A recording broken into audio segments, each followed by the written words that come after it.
All right, good morning. Really cool to have you all here.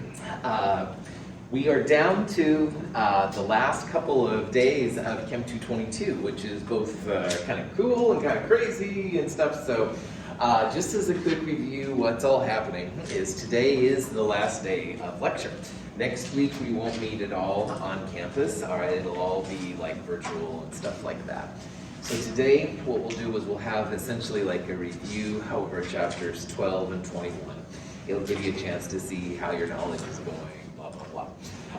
This Wednesday when we meet, please bring problem set number 6 and we'll talk about that. Bring a copy of the Kinetics 2 lab. This will be allowed, we do go up to 1303 and we do some stuff with, but that'll be the last time then that I see all of you in person. Oh, sorry, no, sound effects not necessary. Wednesday night, quiz 6 comes out, so by Friday at 9 a.m. turn in quiz number 6, no problem. Now next week the schedule will be a little strange then. Monday, I think by 9 a.m. or so, turn in Kinetics 2 lab to me via email. So this is one you will email to me, you won't turn in like a regular one.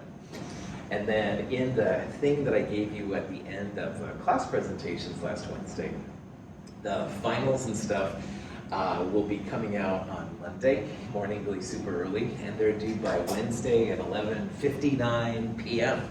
And I've had a lot of questions over the final, so I do want to talk about that a little bit.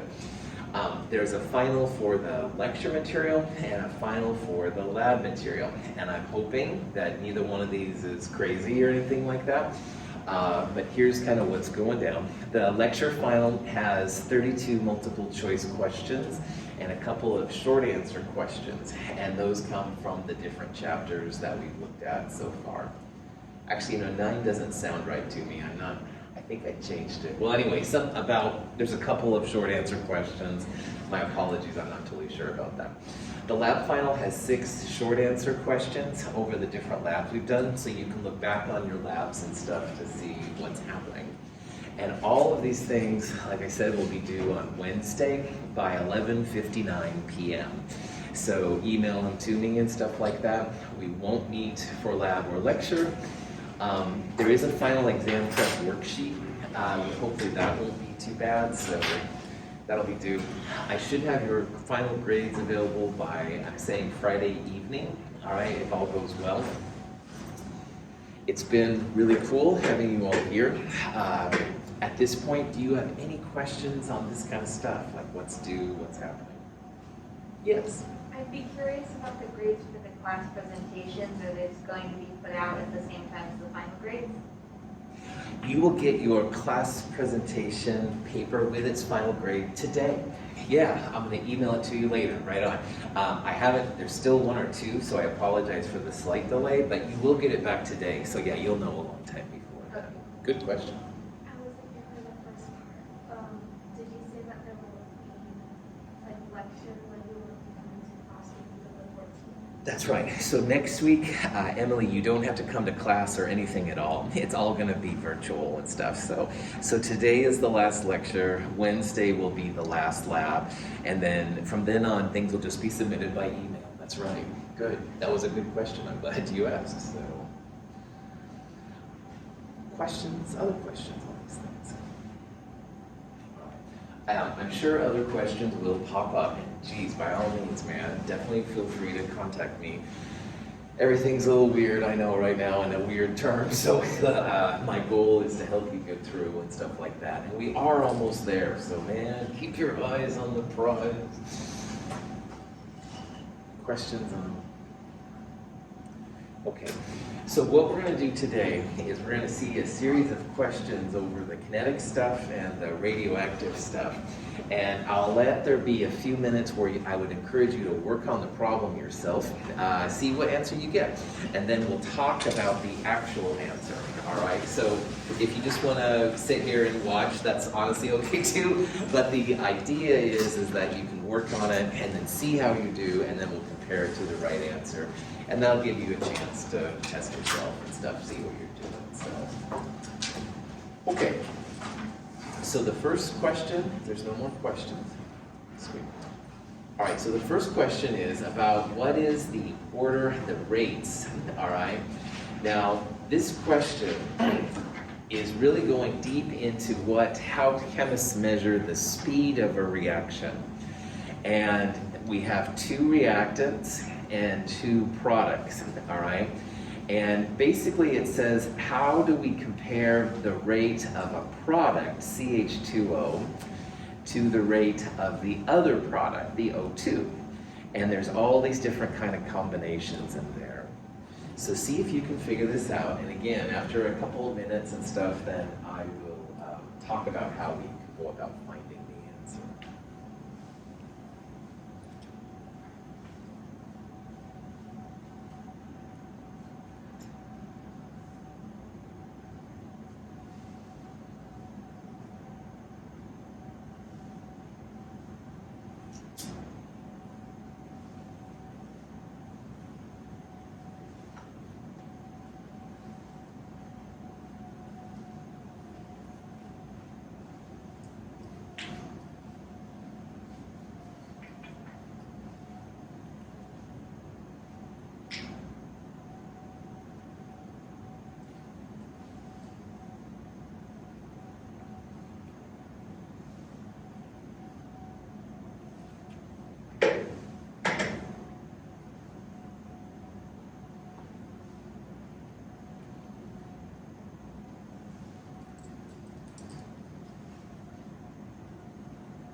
Would anybody like more time on this one?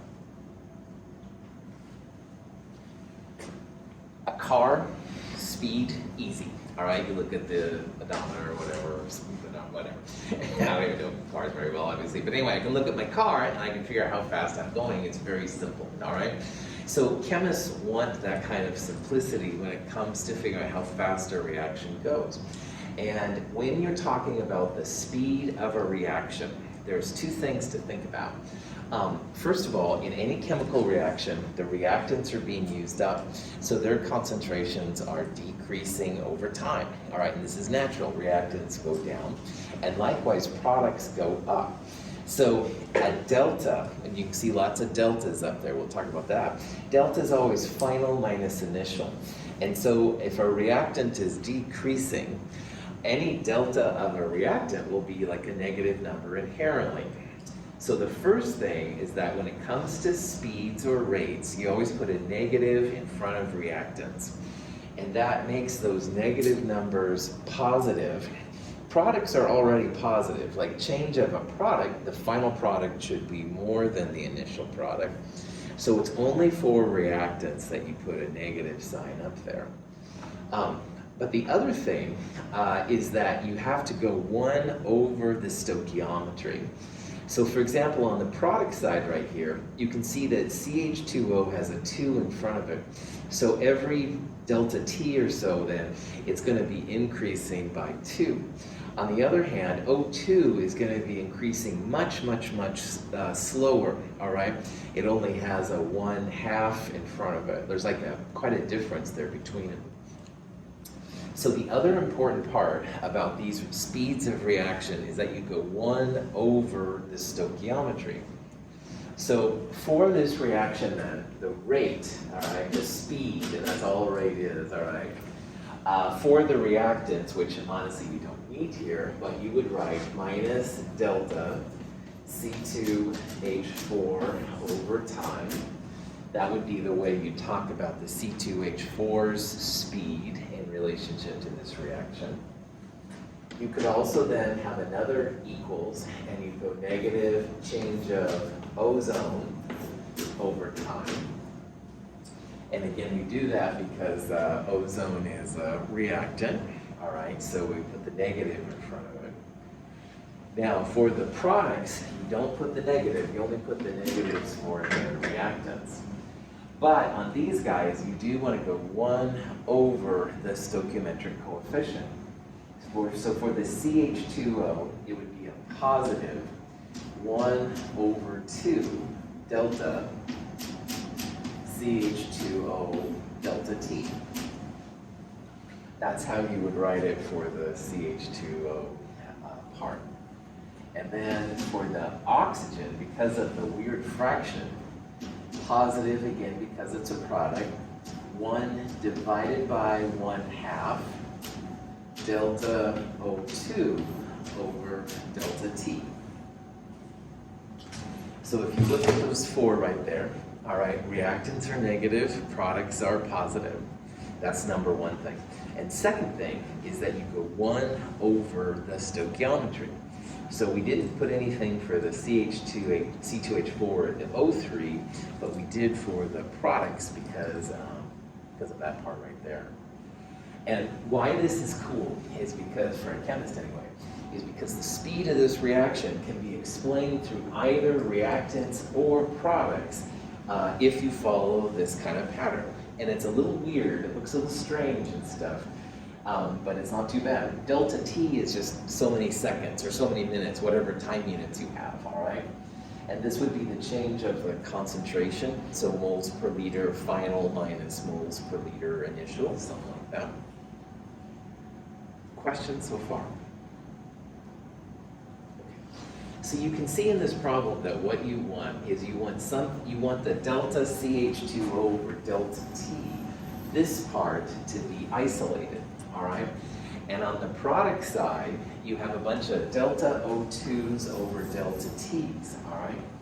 So what we want to do is we want to get the CH2O part by itself. So just like with all math problems, if you have a 1/2, then you can multiply by 2. And we'll do that here to both sides. 2 times 1/2, they cancel out. So you'll have delta CH2O over delta T. Now, 1 over 1/2, what is that equal to in math? 2, right on. So this part right here is 2, and 2 times 2, 4 delta O2 over delta T. So of these different ones, then you would pick the answer D, right? Or C, excuse me, D. D, there we go. The C has a negative, sorry about that. The D is a positive. Now, if all of us in here are studying this reaction, all right, maybe Juliana is watching the CH2O. Yeah, maybe she's watching the CH2O appear with time, all right? And I'm watching the C2H4 disappear with time. If we follow these kind of rules, we can interpret each other's data to our own perspective, which is super powerful. In this problem, you can imagine that maybe you were studying the CH2O versus time appearing, and I was studying the oxygen appearing with time, and we wanted to know how the oxygen over time related to your part. So if you multiply my speeds, if you will, by 4, then you'll have a number which makes sense in terms of the stuff you're looking at. So it gives chemists a lot of perspective. You're not limited to just looking at one reactant or one product. Any questions on that? Yeah, Julian. So if you were to try to explain the ratios, would it be proper to say that because the rate of the reaction in which oxygen is being generated is slower than that of, no, the rate is faster than that of the C2 or CH2O. More oxygen is generated from the same change in time than CH2O. I like where you're going with this. So first of all, just look at the stoichiometry first of all right? And if you, this is why I hate fractions, by the way. This would be like 4 to 1, okay? So oxygen, every one oxygen that appears, you're gonna end up basically having 4 CH2Os. I read first time. Yeah, no. They said that the rate of reaction is slower to generate the same amount of oxygen. There you go. Yeah. Or 4 times the speed of the oxygen appearing is equal to this. So this one is slower and this one would be faster. Yeah, perfect. That's right. Those Juliana, are relative rates. Like it's the speed of oxygen versus the speed of the CH2O. And these things we did up here, that's like the overall speed of the reaction. All right. So you can talk about it from either way. Excellent question. Really liked it. Yeah. Other questions? Okay, profile off for a little bit. This is kind of a weird part of this for a lot of people, and you don't have to raise your hand and say I'm one of them, okay? But if you're feeling like, Julianne is, I think, getting it, all right? And if you're getting it too, awesome. But if you aren't, all right, just remember the 2 things, man. Reactants are negative, products are positive, that's the first thing. And second of all, 1 over the stoichiometry. And if you do that, you'll have a way to talk about the speed of the reaction from any reactant or product, which is really cool. But you can then take it like what Juliana's question about, you can talk about like, is oxygen speed faster, slower than CH2O? Also really cool things, big time. Prof, hat back on. Questions? Okay. In our lab, the Kinetics 1 lab, the rate of we talked about the rate of the iodine disappearing with time. And if you remember from the reaction itself, iodine was a reactant. So negative delta I2 over delta time is the full expression that you would use. But in our lab, I set it up so that the iodine at the end minus the iodine at the beginning is delta I2, if you will, and time final minus time initial is if you put this out. Well, the reason in our Kinetics 1 lab that you had to use only iodine over time is that iodine was the limiting reactant. So at the very end, there wasn't any iodine left. I2 final was 0. And we started at time 0, and we went to some kind of final time. So negative here, the rate that you should have used in that lab was really just equal to the initial iodine divided by the final time. So that's where, in our kinetics lab, that expression came from. The final concentration of iodine, the yellow color, was gone, all right? So it was 0. And the initial time was 0. So if you use the initial iodine divided by the time, you're good to go. Some people were trying to use HCl over time or acetone over time, and in theory those would work, but they weren't limiting reactants, and we don't know like how much was left. That's why in the lab we're doing, that we did Kinetics 1, and we're gonna do Kinetics 2 this week, make sure that you use the iodine over time for your rates. It's set up really cool so that if you know how much you start with and you divide it by the time elapsed, you'll be good to go for the rate. Any questions on that? So here's a question that's more common for kinetics, all right? And in a speed of a reaction, people always want to know what makes a reaction go fast and what makes a reaction go slow.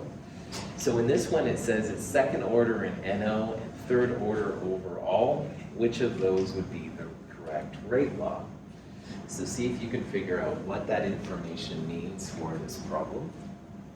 We'll talk about it a little bit.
So now that we've conquered the rate, the left-hand side, now we can talk about what makes those speeds faster and slower. And so the rate law is like what goes on the right of the rate, all right? And there's always a rate constant, K, and then the chemicals that are there are usually the reactants, sometimes a catalyst, all right? And the orders, which are the little superscripts that go next to it, are super important. And in our class, the orders will be 0, 1, and 2 only. Now, anything to the 0 power is just 1, all right? So 0 order reactants probably won't appear in the rate law at all. They'll just be like invisible, all right? But you can have 1 and 2, definitely for the different pieces. So it says right away that it's second order in NO. So when it comes to the NO, you want to put a 2 next to it, all right? So the answer here is going to be C or D, because those are the only ones with the 2. Like this would be first order NO, first order NO, first order NO2, which doesn't make any sense for this problem, but that's all right. Anyway, third order overall means if you add all of the orders up, you get 3, all right? So if NO is 2, then that means the H2 has to be a first order, which means there would be like an invisible 1 right there. So in this case, rate equals K times NO squared times H2. It's second order with NO. It's first order with H2, and because 2 plus 1 is 3, it's third order overall. That's what they say. So, any questions on that? So when it comes to the speed of a reaction, it's usually about the reactants, sometimes catalysts too. The products, I can't think of any time I've seen products in a rate law. So in this case then, yeah, rate law, NO2. Now, notice the H2 has a 2 in front of it, but the rate law here has a 1. And we'll talk about this coming up here. But the important thing for you right now is that these numbers may or may not be the same as the orders, okay? Sometimes they are the same, but in this case, as you can tell, they're not the same. We'll talk more about that later, but just don't automatically think that these numbers would be the same. Like this is not the answer. Questions on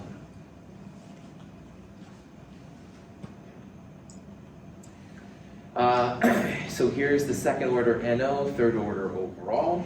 Here it says, this is a different kind of a flavor. The NO is being increased by an order, a factor of 5.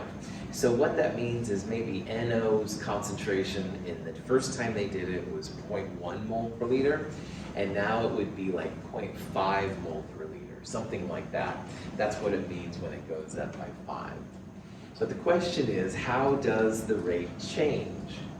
And so use your understanding of the orders of NO and stuff here, and see if you can figure out how much the speed will go up by. If it will go up at all, 0 would be no change in speed.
Okay, so in kinetics and in our classes, the orders will be 0, 1, or 2 only. And before we talk about how that applies, let's do a little bit of quick math review here, just real fast. Because those orders are going to be like superscript, like powers that you can use. So what is the value of 5 to the 0 power? Does anybody know? 1, that's right.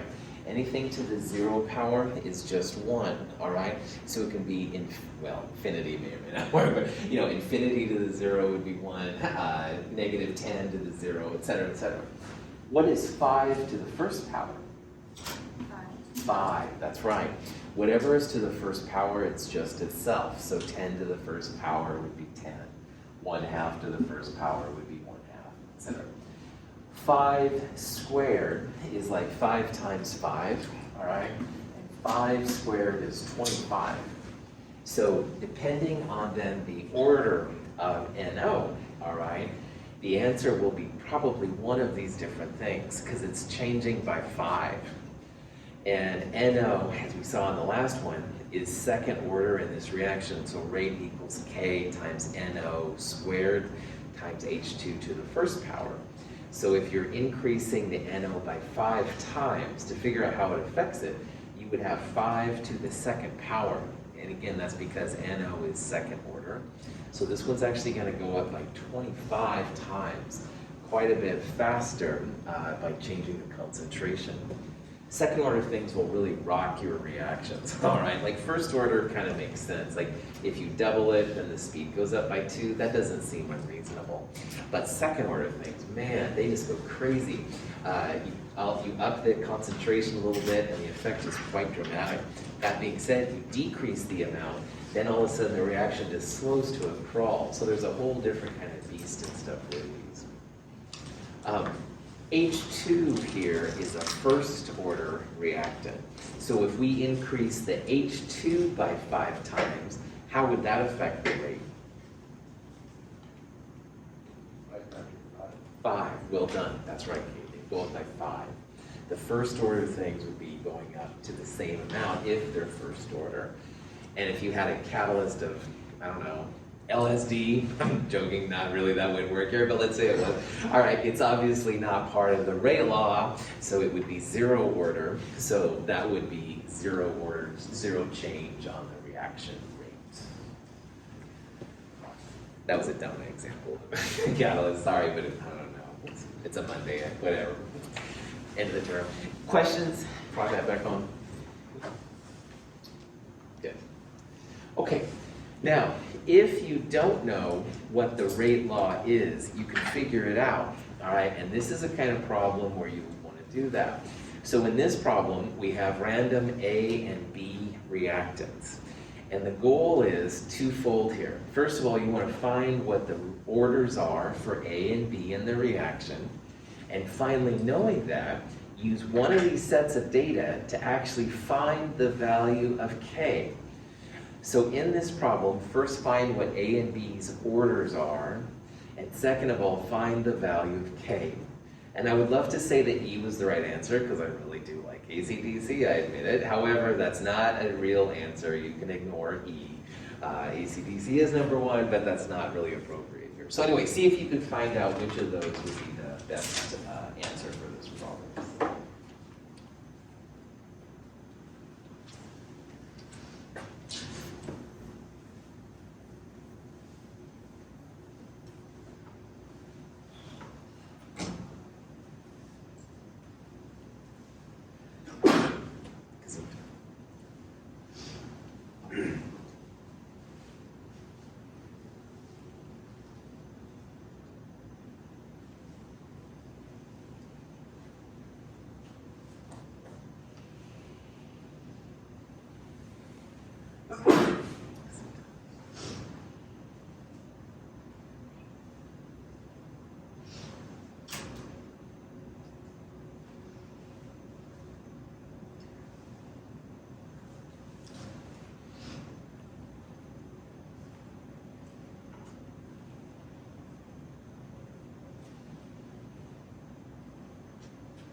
Yep. Yeah, good. I saw that you left it. I thought maybe it was yours, Kate. So, all right.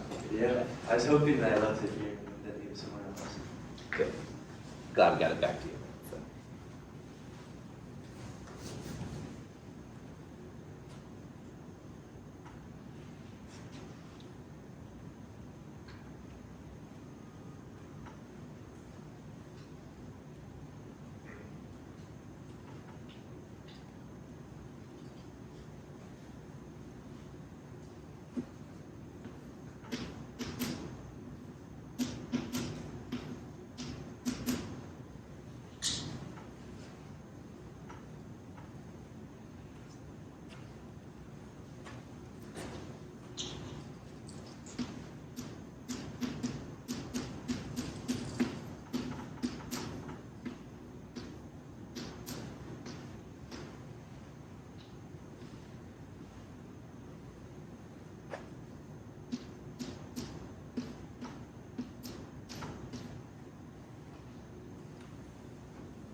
Does anybody need more time on this problem?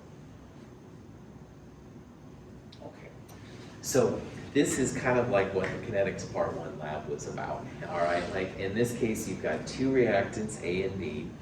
You've got the rates, which is what this part over here is, because rate for a product, delta C over delta T, and apparently there's a stoichiometry of 1. So these numbers are the rates, and that's the first thing to realize, all right? And they're just some kind of unit of concentration.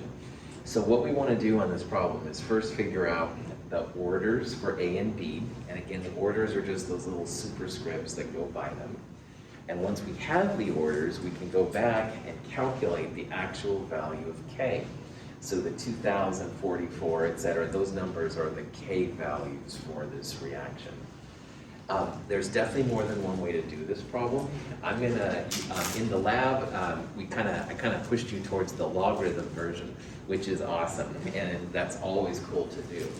After you do this a little bit though, there is a way to do it without using logarithms, and that's what I want to kind of talk about here. So when you go, when you look at data like this, ideally you'll find two experiments where one reactant changes concentration and the other one stays the same. So as an example, if you look at the first two sets of data here, A is doubled from 0.10 to 0.20, while B stays the same. And why I'm looking for that is because any change over here to the rate will be the indication of the reactant that's being changed. Like B isn't affecting the speed here. B is the same all the way through. So if you look at the second one versus the first one, that would be like 0.20 divided by 0.10, which is 2. Now, 2 to the 0 power, like we saw earlier, is just 1. 2 to the first power is 2, and 2 to the second power would be 4. And we're going to look for one of these numbers over here in the change of rate. So 80 compared to 40, you can see that's like a change of 2.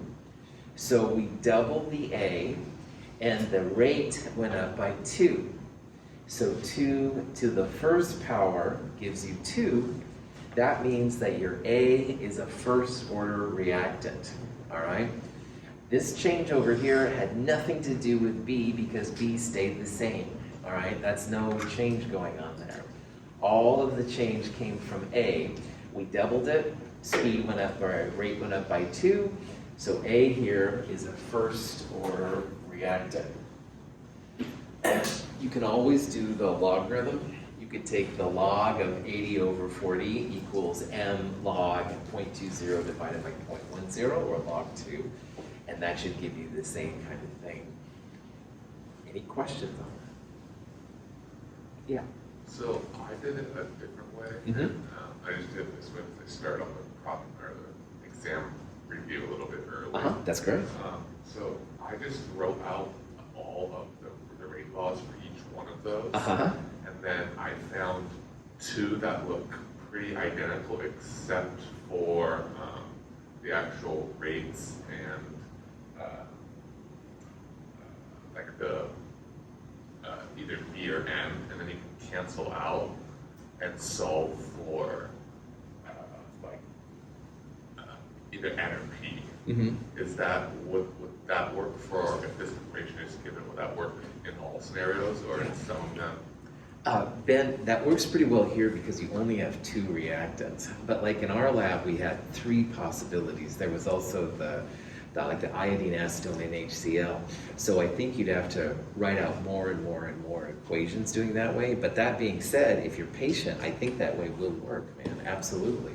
So that would be another way. And on something like that, Ben, when you're going a little different path, like in the back of chapter 12, the problems at the end, like find a problem like this and try it out, all right? And do a problem where you have the answer in the back. And as long as your way gives you the same as what the book says and stuff like that, you should be fine. So I think it will work. I think it might be just a little extra work, but honestly, that would be cool. You bet. There's more than one way to do these problems, absolutely. Other questions? Now, so we got A as first order, all right, that's good. Now what we want to do is try and find a place where B changes, but A stays the same, all right? And if you look at this long enough, if you look at the third one and the first one, A stays at 0.10, and B here, if you go from 3 to 1, B is being doubled, all right? So in this case, going from 0.10 to 0.20, that would be a doubling of B, but A stays the same. So any effect over here won't be from A, it'll just be from B. So we doubled the B, and C stays at 40. So if that's the case, which one of these would best represent the order that we're seeing? Which one do you think it's 0 first or second? 0, absolutely. We're doubling B, but the speed stays the same. So that would be like 2 to the 0 equals 1, all right? So for this one, B is 0. all right? We don't have to worry about B. And actually, if you just wanted to take it all the way out, no problem at all. So this is kind of the faster way to find rates sometimes, and if the data like this is pretty, you can sometimes do it. But again, you can use logarithms. Ben's got his own way going, that's fine, doesn't matter. The orders will always be 0, 1, and 2 only in this class, and that's important. Outside of these classes, then maybe you'll see some other orders, but most of the time, 0, 1, and 2 work really well. Questions on that? Okay, so now that you know rate equals k times a to the first power, the last thing to do is just solve for k. And you can use any of these that you want to. Let's use the first set of data for the heck of it. So the rate is 40, that equals k, which we don't know. The a for the first trial is 0.10, and 0.10 to the first power. So 40 divided by, essentially 0.1, comes out to be 400. So in this case then, the rate law is best expressed as D. You'd have a rate constant K of 400. Your A is first order. B is 0 order, so it really, you don't even have to put it in, it's just like invisible. This is kind of like what we did in lab. We just went about it a little different way. We found the logarithms and stuff to find the orders. We rounded up because it was experimental data, not clean data like this kind of stuff. Found the K. Any questions on that? Okay. So, on this one, first find the rate. So like in our lab, the iodine over time was the rate. We found those numbers first. Then, and we did that by changing the different concentrations of the reactants. So after you find then the rates, then you can go through and find out what the orders are of the reactants, sometimes catalysts. And then finally, just plug and chug into one of these expressions. You know the rate, you know this is first order and this is 0 order, so you can ignore that. So the only thing you don't have is K. K for any of those trials up there will be 400. Cool. Okay. Now, this is a question. It's going to be more relevant to the stuff we're doing this week. In this problem, A going to B, they find that the rate of A disappearing is a second order process. So the question is, if we graphed one of these 5 combinations, all right, one of these is going to give you a straight line. The other ones will not give you a straight line. So see if you can figure out, again, for a second order reaction, which of those is going to give you a straight line.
right, so most things in chemistry, I would argue all things in biology and nuclear chemistry are first order. First order is super, super common.